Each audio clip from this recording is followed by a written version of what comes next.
ఒక అబ్బాయి వాళ్ళకి దగ్గరలో ఉన్న ఒక యాపిల్ చెట్టు కింద ఎంతో సంతోషంగా ఆడుకుంటూ ఉంటాడు.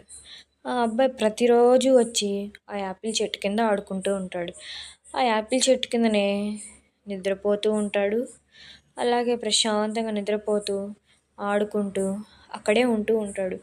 ఆ చెట్టుకి ఆ పిల్లవాడి మీద ఎంతో ప్రేమ పెంచుకుంటూ ఉంటుంది. కొన్ని రోజులు ఆ పిల్లవాడు ఆ చెట్టు దగ్గరికి రాలేదు. దాంతో చెట్టు ఎప్పుడొస్తాడా అని ఎదురు చూస్తుంది. ఒకరోజు రానే వచ్చాడు ఆ పిల్లవాడు. "రా నాయనా, నాతో కొంచెం సేపు ఆడుకోవా" అని అడుగుతుంది ఆ పిల్లవాడిని. అప్పుడు ఆ పిల్లవాడు అంటాడు, "నేను ఇంకా చెట్లతో ఏం ఆడుకుంటాను, నాకు బొమ్మలతో ఆడుకోవాలని ఉంది" అంటాడు. అప్పుడు యాపిల్ చెట్టేమో, "నా దగ్గర బొమ్మలు లేవు కానీ నా పండ్లను కోసుకొని వాటిని అమ్ముకొని సొమ్ము చేసుకొని బొమ్మలను కొనుక్కోమని" చెప్తాడు. పిల్లవాడు చాలా సంతోషంగా ఆ పండ్లను కోసుకొని తీసుకొని వెళ్తాడు. చాలా రోజులు అయిపోయిన తర్వాత ఆ పిల్లవాడు రానే లేదు. చెట్టు పిల్లవాడి కోసం ఎదురు చూస్తూ ఉంటుంది. వాడు పిల్లవాడు కాదు, పెద్దవాడయ్యాడు.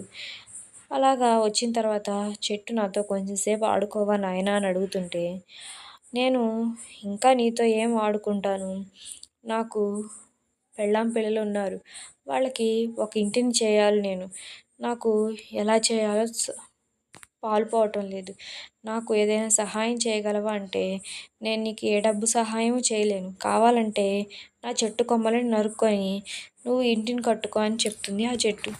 ఆ పిల్లవాడు అతను అలాగే ఆ చెట్లను తీసుకొని చెక్కతో ఇంటిని చేసుకొని పెళ్ళాం బిడ్డలతో చాలా సంతోషంగా ఉంటాడు.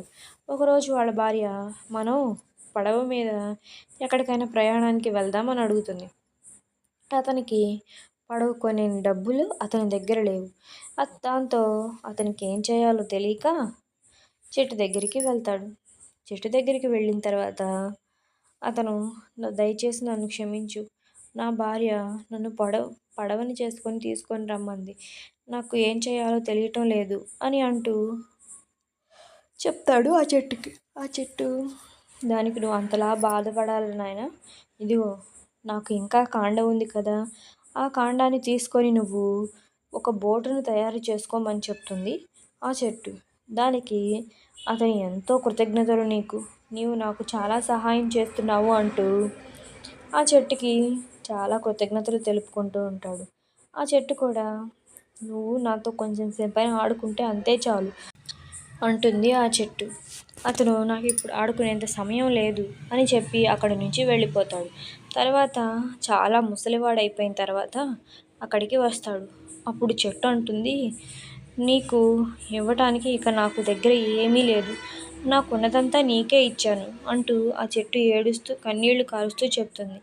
అప్పుడు ఆ ముసలాయన, "నాకు ఇంకేమీ వద్దు, నీ చెట్టు కింద కాసేపు విశ్రాంతి తీసుకుంటాను" అని అన్నాడు.